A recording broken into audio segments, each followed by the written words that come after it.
unfortunately, since it was in the skiff, I can't tell you what the big issue was, but I will tell you that it provided, I'll say, some validity to what's been said. That's about as far as I can.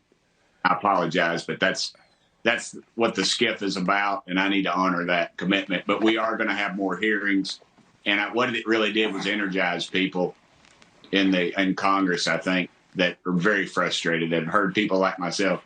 Oh, now you're trying to one-up me. What's up with that? Yeah, that's right. He's probably. I got three of them. I got three of them in here, by the way. I got three. All right, there you go. All right. That's neurotic, but I'm not going to bring that crazy here. But I don't know what she was eating. So let me bring Graves in here. So one of the reasons that you think that this was really important is that, one, we got validity that Grush, the whistleblower, is a made man. He is somebody who's to be respected. The Inspector General said the same. Now, what does that mean to you, and what do you want to see next, both for the political but practical implications here when you look at it, Ryan? Yeah, well, Tim, thanks for saying those very kind words, by the way, as well. But for the practical implications of this, I think this is going to bring more representatives into the conversation, which is going to just enable more and more legislation to come forward, much like this pilot reporting bill that's going to enable more data and a wider understanding of just how prevalent this is. We still don't know what exactly is going on, where to look for these objects, and pilots are reporting them on a regular basis. So for me, it's a relief that they'll finally, hopefully, have the tools to be able to report this without fear of repercussion.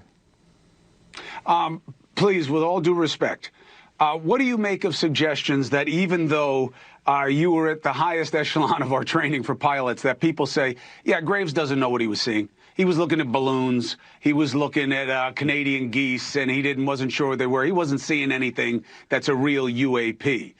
There's nothing really to be concerned about. What's your response?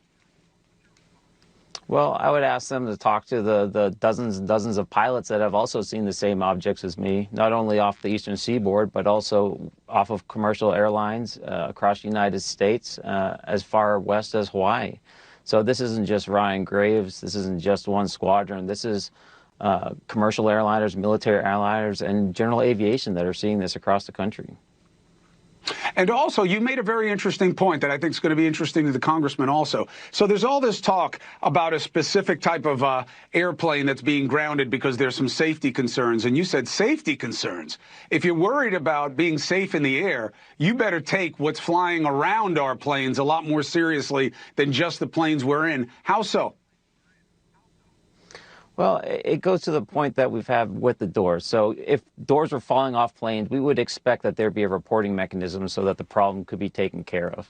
It's a bit of a shame that the FAA has been ignoring reports of UAP and UFO for so long, but now they're not going to have the ability to ignore these reports any longer. Man. Welcome back here to the Hill on News Nation. Today, lawmakers on Capitol Hill received a classified briefing on unidentified anomalous phenomenon, commonly known as UFOs. It comes as lawmakers continue to push for transparency from the Pentagon. Joining us now is Republican Congressman Tim Burchett. He attended that classified briefing. Congressman, great to see you and talk with you as always. Thanks for being back with us here on the Hill. So it's classified. I know you can't get into details. We get that. We understand it. But after being in that briefing and now you're out of it, were you satisfied with what you heard? No, it's always compartmentalized. We can't get to certain things. I don't really think of these people are lying. I think there's a lot of arrogance that kind of whirls around this so-called intelligence community. But what they do is they've compartmentalized it so that each department, they can only answer your question up to a certain point, and you can't get everybody in the skiff at the same time to answer the question. So no, I mean, I was almost falling asleep in the meeting. It was just so mundane and boring, and a lot of the things they told us, they explained some things that went on that were just like, okay, well then why are you having to tell us this in the skiff? Why can't you tell the American public that? And it's just so do you think complete disinformation. Go ahead.